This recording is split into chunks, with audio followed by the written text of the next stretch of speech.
Welcome buyers sa Montera Verde 2, Phase 2. Ayan, batch 4 na tayo. So, pag nag-tripping, ito papakita ko sa inyo to, pati yung mga house features. Lahat, pati mapa, anong itsura. Ayan po. Papadala ko din sa iyo yan sa messenger pag nag-usap tayo. Ayan. Bakit color-coded? I-explain ko nasaan ang gate. So, tara mag-tripping na tayo. Kung gusto mo ng affordable na 3 bedrooms, tube, toilet, and bath, may parking, may balcony, prime location guaranteed. Ayan po, selling batches. Nasa batch 4 kami hanggang 9 yan. Pero, syempre, may mga price increase yan sa mga succeeding batches na mas malapit po sa gate. So, tara. Habang affordable pa siya, pumili na tayo ng unit.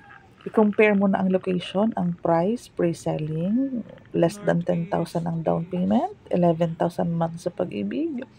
I-discuss ko kayo lahat, mga computation and all.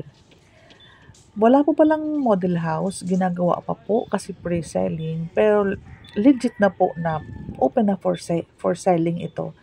Ang model house po is to follow pa yan. Ang ceiling, ayan o, fiber cement board on metal faring frame. So, house features, common toilet and bath, provision for 3 bedrooms. Ayan na siya. Wall painted finish white, plain cement finish. So, yan ang interior specs. So, Borland po pala ang ating developer. Daily tripping and reservation po tayo. Nakamotor ako. Kung nakamotor ka, pwede namin kayong sunduin sa mga landmark like Robinson's Gentry, SM Tansa. Tara, punta tayo.